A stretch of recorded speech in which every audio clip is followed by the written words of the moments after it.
¿Está Putin atrapado? La guerra en Ucrania ya ha durado más de 1000 días. Son 1000 días de tanto Rusia como Ucrania continuando acumulando pérdidas, ambos países intentando usar todas las herramientas disponibles a su disposición para cambiar el rumbo de la guerra. Ucrania recibió más de 230.000 millones de dólares en ayuda financiera y militar de la OTAN y sus aliados en todo el mundo. El ejército ucraniano ha utilizado esta ayuda con gran efecto, incluso logrando contrainvadir a Rusia, cuyas implicaciones discutiremos en breve. Para Rusia, sin embargo, la guerra ha sido un completo desastre desde el primer día. Comenzó con una operación fallida para cortar al gobierno ucraniano en su núcleo en Kiev. Esto resultó en estrategias deficientes de movilización y logística que llevaron a que las fuerzas ucranianas repelieran la invasión inicial de Kiev. Posteriormente, la Marina rusa tuvo que retirarse de sus posiciones en la costa ucraniana, un logro destacable para Ucrania, dado que carecen de una marina real, lo que nos lleva a la primera mitad de 2024, que presenció avances mínimos para el ejército ruso en el frente principal actual en Donbass. Pero, ¿qué causó este declive repentino? ¿Podría ser un indicador de que la guerra está llegando a su fin, con Putin finalmente admitiendo la derrota? La verdad de la situación actual de Rusia es matizada y depende de múltiples factores. Así que profundicemos un poco más en qué fue exactamente lo que llevó al fracaso militar de Rusia en Ucrania y las posibles ramificaciones de la guerra extendiéndose hasta el 2025. Se podría decir que el primer semestre de 2024 fue la etapa preparatoria para ambas naciones. El ejército ruso inició algunos de sus planes en la campaña de verano de 2024, a finales de primavera y principios de verano. La campaña implicó montar un renovado esfuerzo de invasión en la región de Kharkiv, que previamente fue liberada de la ocupación rusa en noviembre del 2022. A estas alturas, debería ser obvio cómo resultó la invasión de verano para los rusos. Fue un fracaso colosal. El ejército ruso empleó tácticas poco convencionales en la zona. En lugar de aprovechar el gran envío de tanques militares, los rusos se centraron principalmente en estrategias basadas en infantería. Informes de la región de Kharkiv sugerían que el ejército ruso utilizaba soldados regulares en motocicletas para llegar rápidamente a las líneas del frente, recién formadas antes de desechar sus bicicletas y unirse a sus compañeros en las trincheras. Para apoyar esta iniciativa, Rusia desplegó tanques Tortuga improvisados, en realidad T-62, T-72 y T-80, modificados con adicionales armadura de metal en la parte superior. Esas modificaciones resaltaron la creciente desesperación de Rusia en el frente de Kharkiv, ya que incluso sus tanques más antiguos requerían mejoras improvisadas para seguir siendo viables en combate. Los tanques Tortuga carecían de capacidades ofensivas, lo que sugería que Rusia comenzaba a quedarse sin tanques y armadura moderna utilizables en el frente de Kharkiv. ¿Por qué es eso? Bueno, la respuesta quizás radica en cómo los tanques rusos resultaron ser mucho más vulnerables de lo que se suponía que debían ser. En teoría, los T-90 deberían ser tanques modernos con capacidades de combate cercanas al M1 Abrams estadounidense, el Challenger 2 británico o el Leopard 2 alemán. Estos tanques comparten armamentos principales, defensas electrónicas y ópticas para operaciones nocturnas y de baja visibilidad. De hecho, se elogió al T-90 por tener una de las corazas más potentes de los tanques modernos. Sin embargo, el T-90, como los T-70 y 80, tenía un cargador automático para el armamento principal, a diferencia de los tanques de Westing. Esta característica permitió al tanque operar con un tripulante menos, pero tenía un defecto de diseño crítico. La munición de repuesto se almacenaba bajo la torreta principal en el cargador automático y dispersa por el casco, una disposición necesaria debido al menor tamaño de los tanques rusos. Esta configuración creó una vulnerabilidad devastadora. Si un explosivo penetra el tanque e incendia la munición almacenada, ya sea en el cargador automático o en otra parte del casco, puede desencadenar una reacción en cadena de detonación de proyectiles. Este efecto de sorpresa resulta en la destrucción catastrófica del tanque, a menudo lanzando la torreta a gran altura. En combates de vehículo a vehículo y de vehículo a infantería, la carcasa como objetivo era poco notable debido a su tamaño y sus trayectorias inusuales para impactarla ligeramente por encima o debajo del vehículo. No obstante, el ejército ucraniano explotó esa debilidad con sus armas y tácticas. Al usar drones pequeños de grado comercial y equiparlos con granadas o minas antitanque, los operadores de drones ucranianos podían guiar directamente el drone por encima del tanque, apuntando específicamente a la escotilla o al almacenamiento de municiones. El resultado fue la aniquilación total de los tanques rusos, donde casi ninguna medida logró protegerlos de los drones atacantes. El uso de drones en la guerra se extendió más allá de atacar tanques. Los drones, equipados con capacidades de vigilancia o municiones explosivas, eran vitales para casi cualquier escenario y se usaban en ambos lados del conflicto. El mayor beneficio del uso de drones para Ucrania es que permite a su ejército fortalecer sus dos principales debilidades. La primera era la falta de personal. La población de Ucrania es un tercio de la de Rusia, y al comienzo de la guerra sus fuerzas armadas estaban superadas en número hasta 5-1. Esta proporción mejoró con el tiempo, mientras Ucrania intensificaba el reclutamiento y los voluntarios acudían en masa para defender el país. Actualmente, se estima que el personal activo de Ucrania representa el 70% del total de Rusia y sus fuerzas de reserva solo el 60%. En segundo lugar, la guerra con drones fue un gran igualador económico. Los drones vista en primera persona que Ucrania utilizó para misiones a pequeña escala costaban tan solo $400 a $500, lo que los hace muy asequibles. Mientras tanto, los drones de vigilancia como el DJI Mavic cuestan entre $1,500 y $3,000 según Reuters. Incluso modelos robustos como los drones agrícolas de DJI solo cuestan unos pocos miles de dólares, manteniendo la guerra con drones relativamente barata en comparación con el equipo militar tradicional. Drones más robustos como los modelos agrícolas de DJI tienen un precio más alto. Por ejemplo, el DJI Agras-T 10 cuesta casi $10,000, mientras que otros modelos en la línea Agras alcanzan decenas de miles de dólares. Estos drones, aunque más costosos, ofrecen capacidades significativas que los hacen valiosos en el campo de batalla. Cuando se combina con la ordenanza y las modificaciones necesarias para hacer que el dron sea apto para volar en una configuración más militarizada, como extender su alcance total, Ucrania podría desplegar un dron antitanque de un solo uso por tan solo $15,000. Comparado con el costo promedio de un tanque, que varía entre 2 y 4 millones, se puede ver por qué invertir en drones puede ser rentable. Aunque solo 1 de cada 10 drones alcance su objetivo, estadística frecuentemente citada por los escuadrones militares ucranianos enfocados en la guerra con drones, la inversión podría valer la pena. La guerra de drones también ha redefinido las defensas costeras de Ucrania.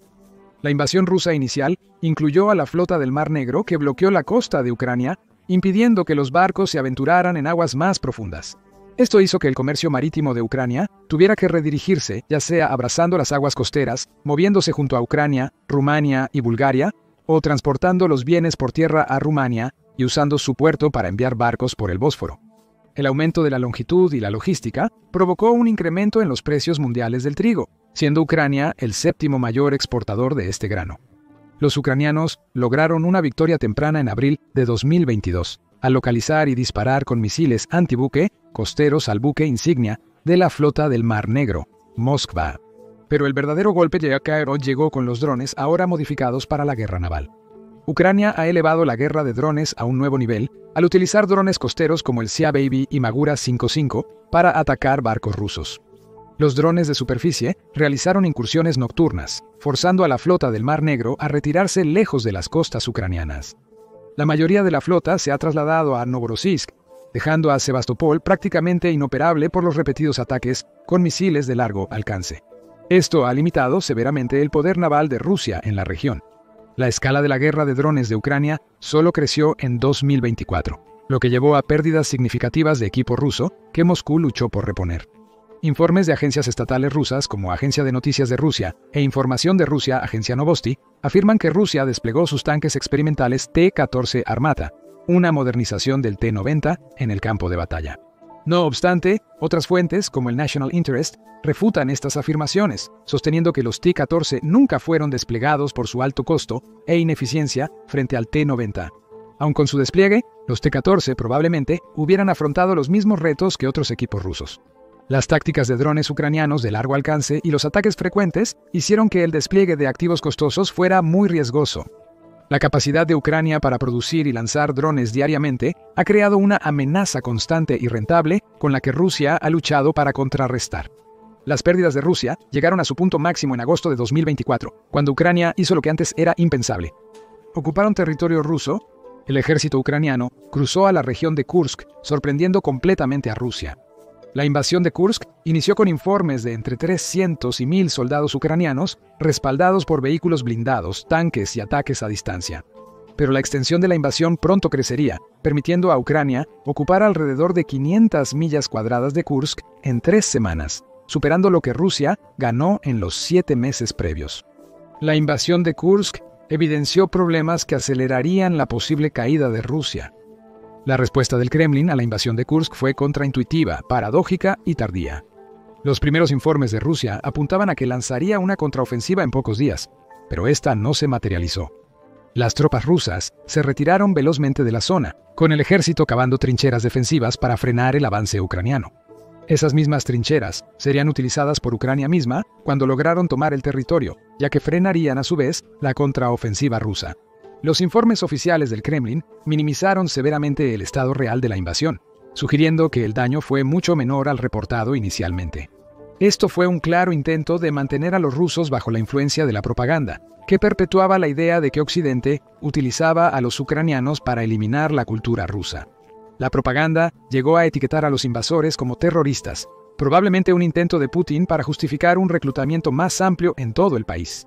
Segundo, los soldados ucranianos hallaron poca resistencia en Kursk.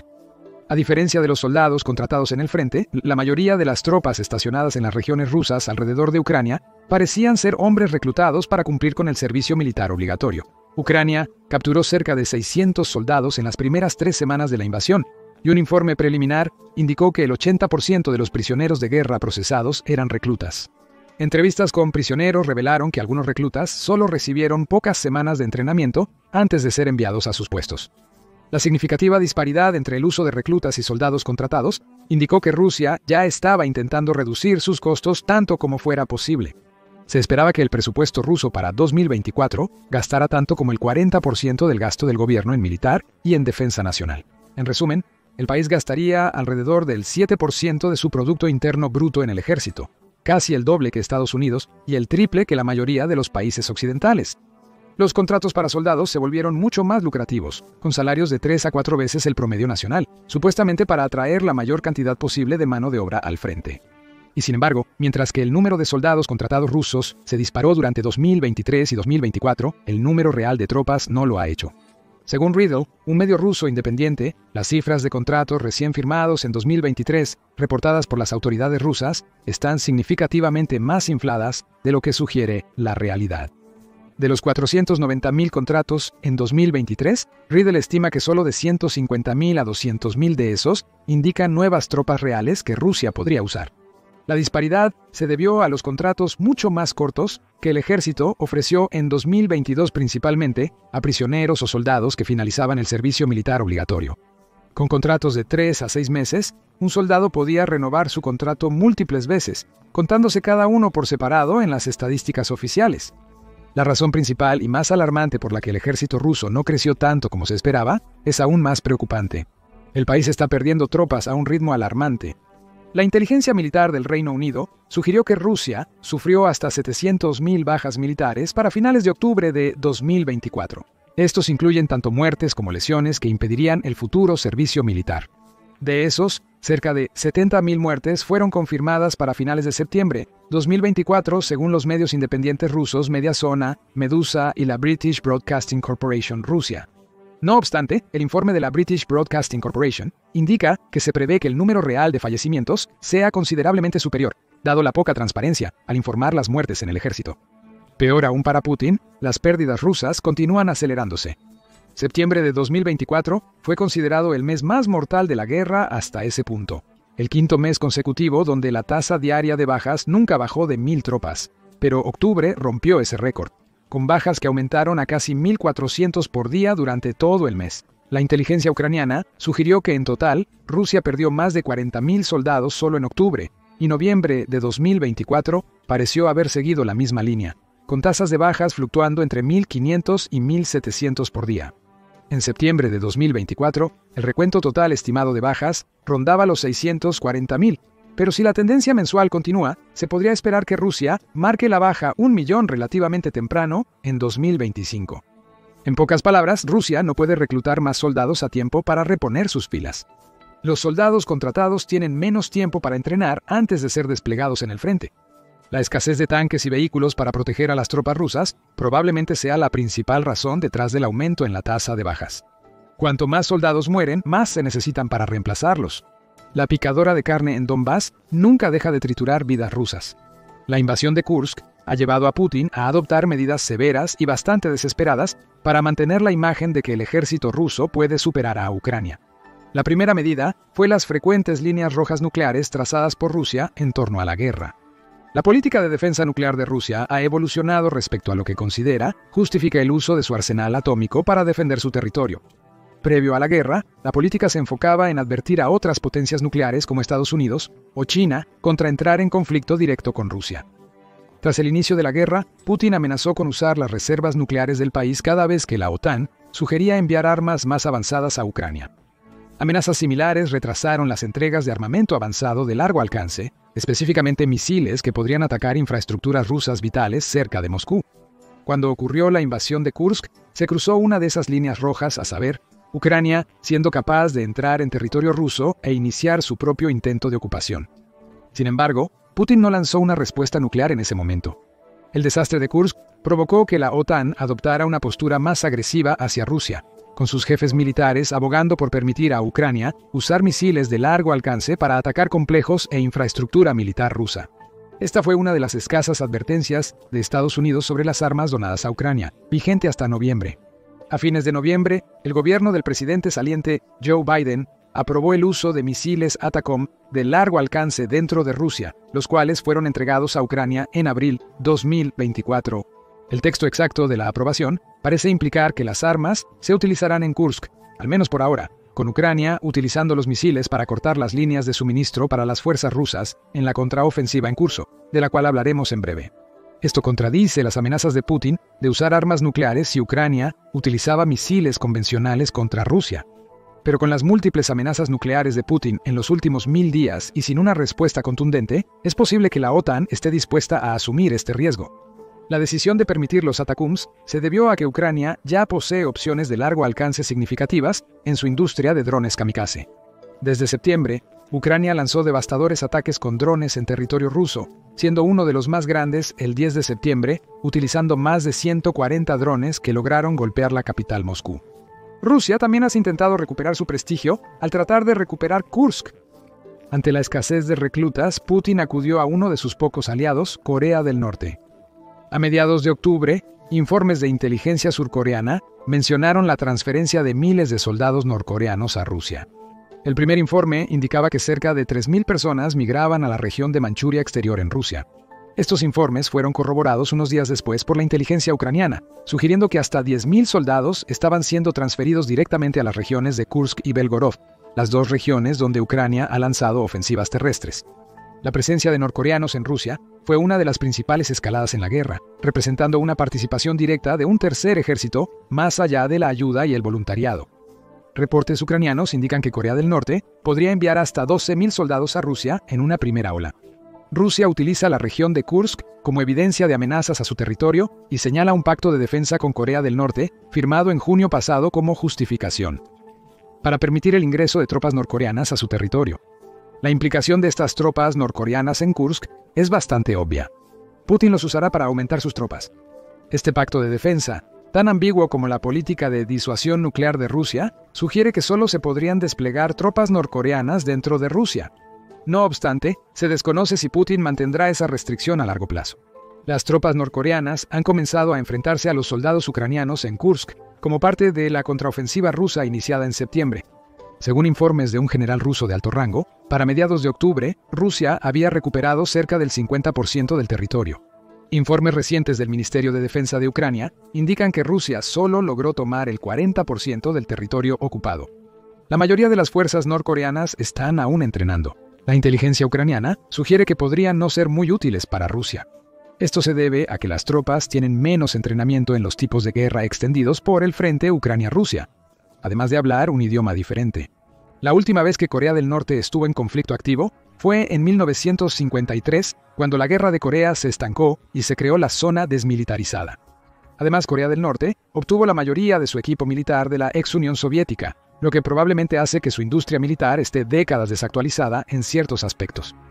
Informes de desertores norcoreanos que estuvieron en el ejército indican que los soldados carecen de entrenamiento y nutrición adecuada, volviéndolos ineficaces en una guerra real. La contraofensiva rusa en Kursk busca lograr dos objetivos. Al recuperar Kursk, Putin busca restaurar la imagen de que Rusia está ganando la guerra, ya que si Ucrania mantiene territorio ruso, tendría ventaja en eventuales negociaciones de paz.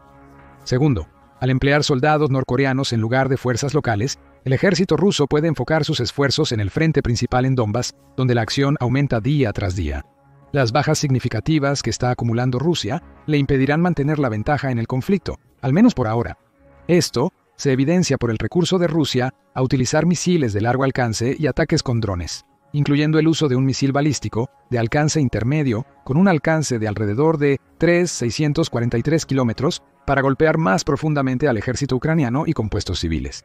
Esto, junto a la gran cantidad de artillería de reserva de Rusia, en parte debido a los más de 8 millones de proyectiles de artillería enviados por Corea del Norte para finales de 2024, les permite compensar sus pérdidas de personal. No obstante, la presencia continua de norcoreanos en el frente podría distanciar a China, uno de los mayores aliados de Rusia. El apoyo de China a Rusia en el conflicto ha sido relegado a tácticas clandestinas, como permitir a Rusia eludir las sanciones económicas y profundizar la dependencia de Rusia de China por dinero. Sin embargo, eso bastó para poner a China en el centro como un fuerte aliado de Rusia.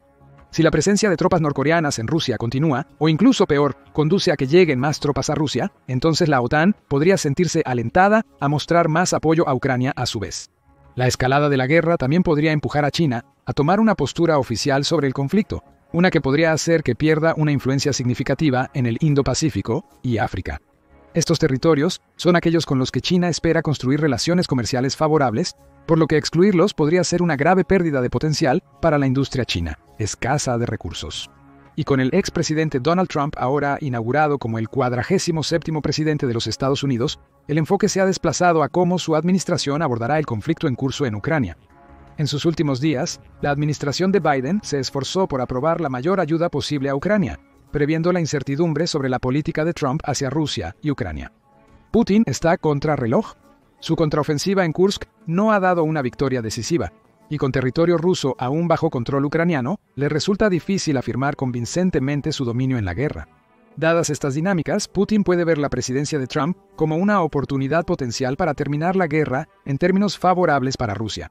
Sin embargo, todavía no está claro el enfoque real de Trump hacia el conflicto. ¿Cómo crees que afectará el posible regreso de Trump a la presidencia los planes de Ucrania? Gracias por ver y deja tus comentarios abajo. Ahora ve y revisa Se acabó oficialmente para Rusia. El peor mes. O ve este otro video